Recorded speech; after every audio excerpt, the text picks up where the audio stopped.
¿Qué tal, amigas y amigos de Espacio Libre México? El Poder Judicial prepara un golpe de Estado. La Suprema Corte de Justicia de la Nación pretende desconocer la reforma constitucional a ese poder. El último reducto del conservadurismo y de la oligarquía está decidido a enfrentarse al pueblo de México, que ha ordenado se reforme ese corrupto poder. De manera que si la Suprema Corte se arrogara atribuciones que no tiene, violaría el principio de supremacía constitucional, así como la división de poderes y el Estado constitucional de derecho. La Suprema Corte estaría dando un auténtico, y lo digo con todas sus letras, golpe de Estado, al pretender someter a control constitucional el trabajo del Poder Constitucional Reformador, que ha participado en el proceso de reforma constitucional en materia de Poder Judicial, en estricto cumplimiento del ordenado en el artículo 39 constitucional, que establece que todo poder público dimana del pueblo y se instituye en beneficio de éste, que en todo momento tiene el inalienable derecho de alterar o modificar su forma de gobierno. Además, ningún poder constituido puede abstraerse de la órbita en que la Constitución sitúa su esfera de competencias. Por ello, resulta inaceptable la pretensión de atribuir facultades metaconstitucionales a esta Suprema Corte a efecto de subordinar a los otros poderes de la Unión e incluso al poder reformador constitucional, emergiendo como un auténtico supremo poder conservador que ni en los mejores tiempos del conservadurismo del siglo XIX concentró tal poder, soslayando completamente el principio de separación de poderes y de supremacía constitucional como fundamentos de la República. La Suprema Corte de Justicia de la Nación ha aceptado analizar la constitucionalidad de la reforma al Poder Judicial, luego de admitir la procedencia de una consulta a trámite elaborada por ellos mismos, por los jueces y ministros federales. La aprobación, 8 votos a 3. Los 3 votos en contra fueron de las ministras Lenia Batres, Yasmín Esquivel y Loretta Ortiz. Esos 8 ministros están violando la Constitución. Ellos tendrán que someterse a un juicio político. Tomamos votación. Señora Vicepresidenta, señor Mr. Gutiérrez Ortiz Mena. Estoy a favor de los resolutivos, en contra de las consideraciones.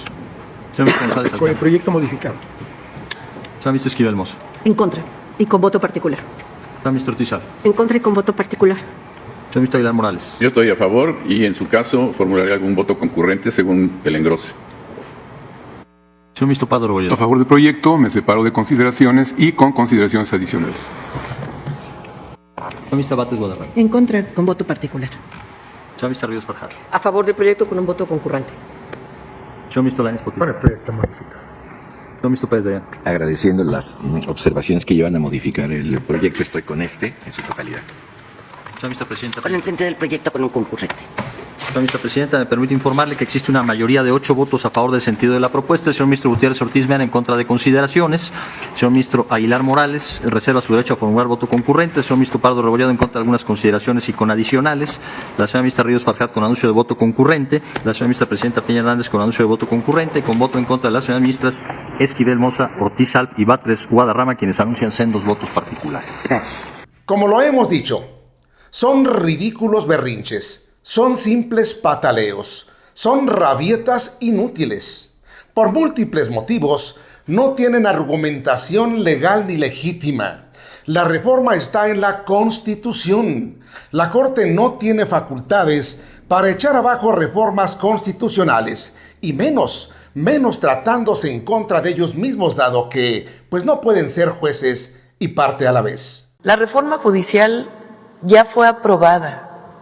Ya está en la Constitución y los jueces, magistrados y ministros van a ser electos en junio del próximo año.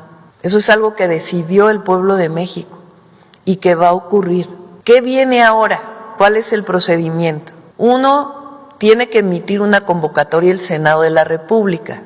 A partir de esa convocatoria, la convocatoria va a establecer quiénes pueden participar de acuerdo a lo que dice la Constitución. Recuerden que ahí se habla de promedios, de cartas de recomendación, de un ensayo que tienen que escribirse de por qué se quiere acceder a un espacio, sea juez, sea ministro, sea magistrado, y los requisitos que tienen que cumplir. Entonces se abre una convocatoria única y después se estableció que hubiera comités del Ejecutivo, de la Corte, del Poder Judicial y del Poder Legislativo. Estos comités, pues lo que van a revisar es que se cumpla con los requisitos de todos aquellos que participan y hacer una primera selección transparente. Una vez que son seleccionados, pasan a una tómbola, en donde si fueron seleccionados 6 y son 3 los lugares, pues se define a partir de ahí en donde se participan. Eso ya está en la Constitución. Entonces se emite la convocatoria y viene todo este procedimiento. Y después se va a elegir de acuerdo con las regiones, ¿cómo se llaman? Con los circuitos, que son por estado. Es la mitad primero y la otra mitad se elige en el 27. Y todos los ministros de la Suprema Corte van a ser designados por el pueblo a través del proceso de elección en el 2025, en una forma paritaria. 9, de 11 pasan a 9. Y también el Consejo Judicial, el tribunal, que va a sancionar a jueces con reglas claras, que también se ha estado diciendo, o durante todo el proceso, que va a ser autoritarismo, que se va a correr a los jueces por cualquier cosa. Pues por supuesto que no.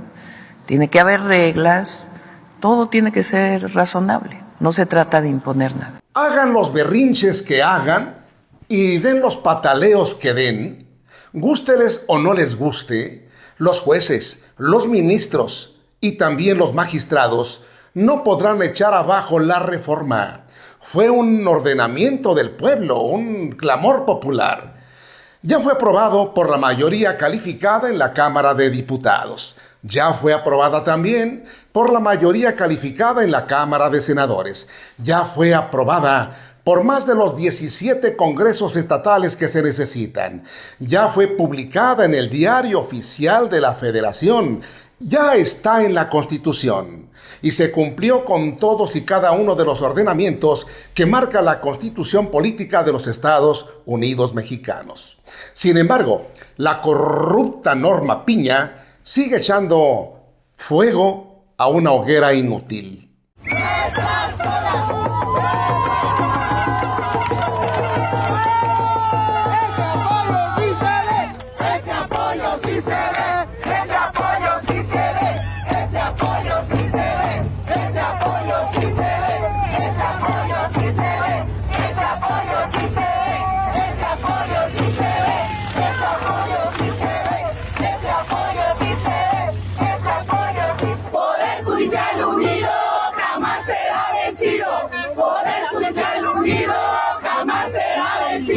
¿De veras serán tan ingenuos para pensar que pueden evitar la reforma?